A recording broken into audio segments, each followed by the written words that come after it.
Greetings from Studio A to our tens of listeners from coast to coast, and welcome to another episode of Discernment Digest, where we seek to help you think better about less by applying precepts and principles of God's truth to the affairs of everyday life. And also, we look at contemporary events from a biblical perspective in an effort to model discernment and how we assess what is happening. Now, this episode, coming just after a week at our church's annual camp in beautiful Mackinac City in northern Michigan.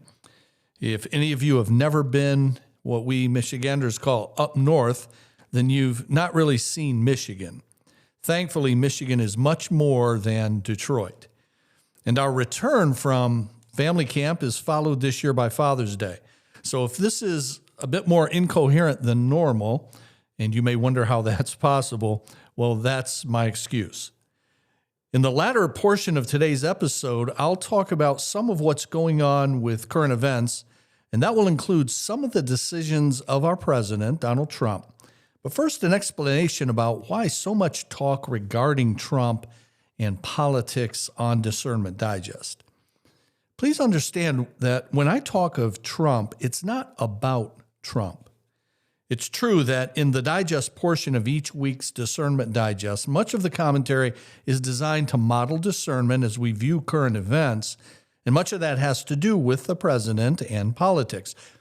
But it's about not him or his administration, but us and our discernment or lack thereof. I remind you of what I've said often on this podcast, that politics are downstream from culture, and culture is downstream from belief, or if you prefer, ideology. And if those beliefs and ideology are formalized, then that may be religion. Downstream from belief, ideology, religion. What a society collectively believes gives rise to what is acceptable in the culture, and what we imbibe from the culture shapes what we see as acceptable in our politicians. That we promoted a man with the character issues that President Trump has is a reflection not of him, but of us. The discussions on this podcast regarding Trump are not about him, but about us. They're not a window through which to see Trump, but rather a mirror in which we see ourselves. Our current political situation has its roots in a failure, then, of belief, leading to a toleration for immoral cultural behavior expressed in our excusing of even criminal acts by those in power. So on this podcast, it's never just talking about Trump. It's addressing something much more important and close to home, us. And I want to be clear that I'm not condemning voting for Trump given the alternative, but I am placing a spotlight on promoting the likes of Donald Trump. Voting is not necessarily promoting. It's one thing to vote, quite another to promote. Okay. The French moralist François de la Rochefoucauld said, "Hypocrisy is the tribute that vice pays to virtue." Hypocrisy is the tribute that vice pays to virtue. He was saying when one engages in hypocrisy by covering their actions or real motives, the very effort to cover assumes that what you're doing or saying is wrong, and you don't want your wrong to become known. It's a tribute, then, to virtue, because it's an acknowledgement that I shouldn't be this way, that there is a better, more virtuous course that I should pursue. I think the Apostle Paul would have agreed, as evidenced by a statement he made about 1,600 years earlier in Ephesians chapter 5 and verse 12. It is shameful even to mention what the disobedient do in secret. What Francois and Paul have in common is that both assume that folks will hide bad behavior. The French author was speaking of behavior on the horizontal plane in terms of how others see and perceive what we do, whereas Paul and the Bible as a whole see it not simply as something disapproved by society, but sin committed against God and yes, perhaps against others as well. But in both cases, whether a breaking of societal norms or a breaking of God's law by failing to conform to his character, the assumption is that normally people are ashamed when they earn the disapproval of others. So yeah, having the decency to be ashamed of your indecency. Having the impulse to hide it, to cover it up, to conceal it is overall a good thing.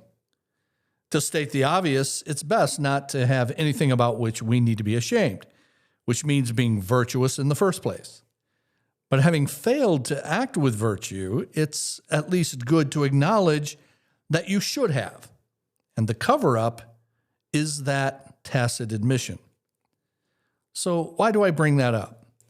Because today we live with a lack of shame, a major cultural shift that Christians are called to stand against, but it's increasingly clear that the Overton window on what is morally acceptable has moved, and we've moved with it. Look, in just my lifetime of 64 years, it was the case that TV couples who were married in their roles were nevertheless not shown in bed together, but instead in separate twin beds. That was the case for Rob and Laura Petrie in the Dick Van Dyke Show, starring Dick Van Dyke and Mary Tyler Moore. And even for Desi Arnaz and Lucille Ball on I Love Lucy, even though they were a married couple not only on the show, but in real life. And Elvis Presley was shown on the Ed Sullivan Show performing, but only above the waist, so that Elvis the pelvis would not be a thing. But in the 70s and to the present, Hollywood has pushed the boundaries further and further until now there's next to nothing that's off limits. Immodesty on the part of cultural influencers on TV and now social media has indeed had a profound influence on how people dress in public in everyday life. Now, what I'm going to say next will almost certainly generate a chuckle and one of pity from some of you who feel sorry for a guy as uptight as I apparently am. But hey, it's my podcast. I'm not trying to make any money, so I'm not trying to please the audience, and so here goes. If it's wrong for a woman to walk in public in a bra and panties, why is it okay for that same woman to parade herself on a beach in a bikini? Who made that rule? And why should Christian people follow it? Isn't this a better rule? You cover your body as much as possible for the activity at hand. If you can't cover your body well enough in public, don't do it. There's such a thing as a modest bathing suit, but it doesn't take, frankly, much to be more modest than a bikini. And hey, summer is upon us, so this is your modesty public service announcement. But the larger issue is just how we allow our standards to be dictated by the shifting mores of the culture rather than applying standards from Scripture. Remember, you'll either consciously adopt your values from Scripture or you will unconsciously absorb them from the culture. And that applies not only to summer states of undress, but to all areas of moral choice, including the kinds of people that we choose to lead us. This has shifted dramatically, and we have followed. An article just this week in a secular magazine asks the question in its title, "Does presidential character matter?" The article said in 2000, 2 psychologists researched the question of character. They looked at how 7 major religions define it, as well as much literature and philosophy on the topic, and came up with 6 virtues: courage, humanity, temperance, wisdom, transcendence, and justice, and 24 strengths, among them judgment, perspective, fairness, self-regulation, perseverance, as in finishing what one starts, love, and curiosity. Academic research aside, most of us know character when we see it. We generally admire the traits identified above. They are what we want in our best selves, and throughout our history, from George Washington almost to the present, we have usually wanted leaders who reflected that ideal. So much so that when a president's lack of character became evident, Richard Nixon and Watergate or Bill Clinton and Monica Lewinsky, then Americans reacted with widespread disdain, if not outrage. With Donald Trump, something has changed. The president has regularly disparaged war heroes and people with disabilities, and he's shown outright glee at the death of public figures. In mid-March, on hearing of Robert Mueller's death, Trump said, quote, "Good, I'm glad he's dead."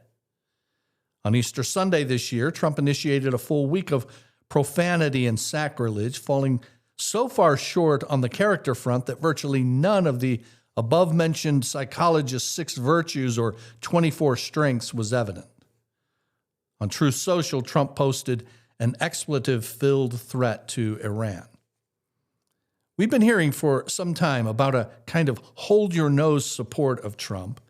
Many who support him see his character failings clearly. In fact, many Americans, according to numerous polls, do not see Trump as a moral person. As his second term continues, even once fervent supporters have begun to question his character. Tucker Carlson has gone so far as to call Trump's behavior evil. In 2016, Southern Baptist Theological Seminary President Al Mohler wrote that in the 1990s, quote, "Evangelicals largely spoke with solidarity on the centrality of character in leadership and of character as something essential to the credibility required of one who would hold a major position of leadership, in particular, one who would be elected president of the United States. Now, Americans have been generally pragmatic about character. We understand that no one is perfect, and we've accepted within limits character flaws in our presidents." But again, the article says, with Trump, something has changed. Beginning with George Washington, Americans had an almost mythic view of presidential character. And during the following 5 presidencies, John Adams through John Quincy Adams, good character was taken for granted. All 6 of our first presidents carried with them the noble aura of the Revolution and the founding. From then on, even when the issues were what the electorate focused on, an assumption of decent character still lived in the background. It still mattered. If in the past a candidate for president had publicly expressed glee at the death of an opponent or openly exhibited blatant dishonesty, hatred, greed, vengefulness, mean-spiritedness, and so on, it's difficult to believe that he could have been elected. Now, does that lack of moral character affect what one does in office? Well, the answer should be, and used to be, obvious, but not anymore. So let me quote from an article this week, again by a secular writer, the title of which was "Character is Destiny," in which the writer reviews the Memorandum of Understanding signed by the United States and Iran this week and claims that it's an example of how Trump's lack of character affects policy. One of the predictions the author makes about this Memorandum of Understanding, the MOU, is this. He says Trump will blame Israel if this, quote, deal falls through. In fact, if you view Trump's amoral worldview, it's even possible he begins to view Iran as his friend and Israel as his enemy. Now, some might say that Benjamin Netanyahu, the prime minister of Israel, invited this outcome by hitching his wagon to Trump's star. Netanyahu, Israel, and the American neoconservatives chose to support and partner with a capricious and chaotic president. They did this based, though, on the assumption that they would get something in return. What they didn't fully appreciate is that character is destiny. That Trump's history made this heel turn almost inevitable. That Trump almost always turns on the people that he does business with. And what is so telling in this cultural moment that affects our politics, with both politics rooted in a change at the belief level and culture before that, that allows us then to support such behavior, what's so telling is how brazen it all is. In all of the disparaging of war heroes and people with disabilities, expressing joy at the death of public figures, the profanity and sacrilege, in all of that, there is no tribute of vice to virtue. There's no doing things in secret, as the Apostle Paul spoke of. No, it's all out in the open. And we've become quite accustomed to it. Take it or leave it, like it or lump it. And for 10 years, we've been gladly taking and liking. Well, okay, this gives me a chance to read the transcript of a House Oversight Committee hearing from back in 2014, which is one of my favorite interrogations by a congressman of a committee witness. My all-time favorite is another one by Jim Jordan, who was grilling Hillary Clinton over her lies, and I don't know what else to call them, about the cause of the deaths of a number of people at the U.S. Embassy in Benghazi, Libya. You could look that up on YouTube, Jim Jordan, Hillary Clinton, Benghazi. It's quite amazing. But this exchange from back in 2014 took place when, during the Obama administration, the IRS had treated conservative groups differently from others in the awarding of tax-exempt status, among other things. An IRS director, Lois Lerner, was at the middle of the scandal, and she had written about taking such action, but her emails mysteriously disappeared, causing a firestorm on Capitol Hill and occasioning a visit to the House Oversight Committee by IRS Commissioner John Koskinen. In what I'm going to read, Koskinen is being questioned by then-Representative Trey Gowdy of South Carolina, in a line of questions that assumes that people like to hide their wrongdoing, in keeping with my claim today. In 2014, people were still ashamed enough of their behavior to try to cover it up. Admittedly now, this is a bit long, but I like it, so here goes.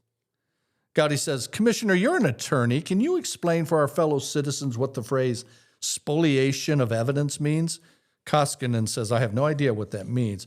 Gowdy, well, I'm going to help you with it, okay? Spoliation of evidence is when a party fails to preserve evidence, there's a negative inference that the jury can draw from their failure to preserve the evidence. You with me? Gotcha. Gowdy goes on, if you destroy documents, the jury can infer that those documents weren't going to be good for you. If you fail to keep documents, the jury can infer that those documents were not going to be good for you. You've heard that phrase, spoliation of evidence, haven't you? Koskinen, I can't recall ever hearing it. Gowdy, it's true in administrative hearings, civil hearings, criminal hearings. Koskinen says, I practiced law once 45 years ago. I gave it up for Lent 1 year, never went back. Gowdy, all right, well, let me tell you what you would have found if you had stuck with it. When a party has a duty to preserve evidence or records and they fail to do so, there's a negative inference that's drawn from their failure to preserve the evidence. It's common sense, right? If you destroyed something, the jury has a right to infer that whatever you destroyed would not have been good for you, or else every litigant would destroy whatever evidence was detrimental to them. Agreed? Koskinen, I'm not sure. I think if you destroy the evidence and people could prove it, it wouldn't be a good thing for your defense. Gowdy, well, no, it's worse than that. The jury can draw, and they're instructed they can draw a negative inference. Koskinen, all right. Gowdy says, and that's true if a taxpayer is being sued by the IRS administratively, civilly, or prosecuted criminally, and they fail to keep documents. The jury can draw a negative inference from the fact that they didn't keep receipts or emails or documents. So if it's true and it applies to a taxpayer, it ought to apply to the IRS as well. Agreed? Koskinen says, is this a trial? Is this a jury? Is that what you're referring to? Gowdy says, I said administrative, civil, or criminal. If you want to go down that road, I'm happy to go down it with you, Commissioner. In fact, I'm glad you mentioned it.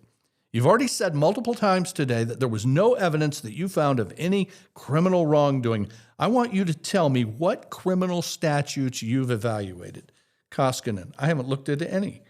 Gowdy, well then, how can you possibly tell our fellow citizens there's no criminal wrongdoing if you don't even know what statutes to look at? Koskinen, because I've seen no evidence that anyone consciously, Gowdy interrupts, well, how would you know what elements of the crime existed? You don't even know what statutes are at play. I'm going to ask you again, what statutes have you evaluated? Koskinen, I think you can rely on common sense. That nothing I've seen looks like common sense, says Gowdy. Instead of the criminal code, you want to rely on common sense? No, Mr. Koskinen. You've said today there's no evidence of criminal wrongdoing, and I'm asking you what criminal statutes you've reviewed to reach that conclusion. I've reviewed no criminal statute. All right, so you don't have any idea whether there's any criminal conduct or not because you don't know the elements of the offense. Koskinen says, I've seen no evidence of wrongdoing. Well, that's very different from no evidence of criminal misconduct, Commissioner. Koskinen says, well, it seems to me if you haven't done wrong, it'd be pretty hard to argue that you've done some criminal violation if you did nothing wrong. Gowdy, well, what did Lois Lerner mean when she said, quote, we need a project, but we need to be careful that it doesn't appear to be per se political. You don't think that's a potential violation of 18242? Koskinen, I have no idea if it's because you haven't looked at 18242. You don't have any idea, Commissioner. You don't have any idea whether there's any criminal wrongdoing or not. Koskinen, with regard to the production of the evidence, the production of Lois Lerner's emails, I've seen no evidence of wrongdoing. What else went on with Lois Lerner? I said in the past, Gowdy says, so what you're saying is you don't have any idea whether she engaged in criminal wrongdoing. You're just saying that you did not engage in any with respect to the emails. Koskinen, I haven't seen any wrongdoing with regard to the production of Lois Lerner's emails. Gowdy, but you're not saying there was no criminal wrongdoing with respect to the targeting of conservative groups. I want to be very clear. You're not saying that. I've made no judgments about that. Gowdy, so you disagree with the president. That would have been Obama when he says there's not a smidgen of corruption. Koskinen, there are people who have been making judgments on both sides about whether there were, and you know what, says Gowdy, I'm not one of those. I'm just simply saying we will never know because you didn't keep the evidence. The evidence was spoliated. And whether it's negligent, whether it's intentional, whether it's reckless, we still don't have the evidence, Commissioner. Koskinen, well, you have the evidence that there's no emails from the White House. You have all the Treasury emails. So the basic premise that this was an argument and a conspiracy driven by the White House, Gowdy says, no, sir, you're wrong about that. You're wrong about that. You're repeating a talking point from our colleagues on the other side that we're obsessed with the White House. It was Jay Carney, the White House spokesman, who perpetuated the myth that, quote, it was 2 rogue agents in Ohio. It wasn't any of us. Was that accurate? Was that first initial line of defense that this is just 2 rogue agents in Ohio? Was that accurate, Commissioner? Koskinen, not that I know of. All right. So that wasn't accurate, and that came from the White House. Who says there's not a smidgen of corruption? Who said that, Commissioner? Koskinen, my understanding is that was President Obama. Gowdy, it was the president. So that's Jay Carney, White House spokesman, and the president, both inserting themselves into the IRS scandal. And you want to blame us for bringing the White House into it? I haven't blamed you at all, says Koskinen. Gowdy says, you just did, Commissioner. You just did. Well, all right. That is all about back and forth about keeping evidence, hiding evidence, getting rid of evidence, and all of that on the very reasonable assumption that if someone hides something, it's because they're ashamed of what they did, in keeping with the premise of how I started today. All right, we're going to conclude with just a few things that are going on. Chief among them, the almost unbelievable aforementioned Memorandum of Understanding between Iran and the United States. And I say almost unbelievable because the 14 points in it appear to be a near complete surrender of the United States to Iran.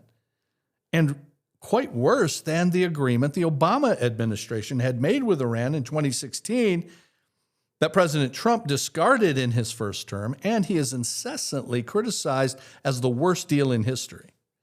But this appears to be worse. I warned last week that rumors were that the United States was going to make billions, with a B, available to Iran. I said then, quote, perhaps worst of all are the reports of billions and billions the Iranians are demanding for reparations to rebuild what we have destroyed. And it's been reported widely that the president has signaled willingness to give them the billions. This after the most strident denunciations of Obama for, in the words of President Trump, giving them, quote, pallets of cash as part of a peace deal. But the cash that Obama gave is a fraction of what Trump has now committed to free up in writing in the Memorandum of Understanding. Now, you might say, surely our president is smarter than this, right? Well, not necessarily. He's been propped up, and he has propped himself up for his entire life. He's convinced of his brilliance and has sold himself as such so that others are convinced as well. but there may be much, much less substance than one might think. Many in Michigan, and that's mostly where listeners to Discernment Digest are from, those of us from Michigan remember a guy named Jeffrey Feiger, an attorney, very flamboyant, very loud. Don't get between Jeffrey Feiger and a television camera. You might get injured because he wants to get there first. He ran for governor here, thankfully was beaten in a blowout. But he was the attorney for the Doctor of Death and euthanasia, Jack Kevorkian, many of you will remember. And that's how he made his name. But he's a blowhard attorney, of whom someone said, someone told him he was smart when he was a kid, and he believed them. And I think there are a lot of people like that. And they've been propped up, and they've been propped up, and they continue to believe it, and some are very successful at making others believe it as well. Now, earlier I quoted an author who predicts that Trump will blame Israel if the so-called deal collapses. The reason he said that, and the reason it's a real possibility, is that the very first of the 14 points in the MOU requires Israel not to attack Hezbollah in Lebanon. Now, Hezbollah is a terrorist organization supported by Iran, who, by the way, again, will now have billions more with which to support them. And Iran has insisted on tying peace between the United States and Iran to the United States making demands on our ally Israel to stand down on the fighting, which the Israelis call simply protecting themselves. Well, Israel is not likely to do that, and Iran can then back out of the current deal, and Israel will get the blame. Now, you might rightly wonder, would they prefer the billions of dollars or making Israel an international pariah separated from the United States? It would be the latter every time. If Iran can create a wedge between Israel and the United States, it will be by far the best outcome for them. This Iran war is one of two things that I've seen in the now 2 terms that President Trump has served. The Iran war is one of two things where he's not been able to talk and wish his way out of them. And that has been the pattern for his life. He's able to talk his way out of them. He's able to deflect by his words to other things, just deny very obvious facts and distract to other things, or to just wish them away. And this wishing them away is very much a part of what he grew up on. Norman Vincent Peale and the power of positive thinking. He said of COVID, it will just go away. That's a quote. It will just go away. And he said just very recently that don't worry, everything is going to work out fine on world affairs, Iran, the stock market. Everything's going to work out fine. Quote, it always does. But this Iran war is one of two things he's not been able to talk and wish his way out of. COVID and now this war are those two things.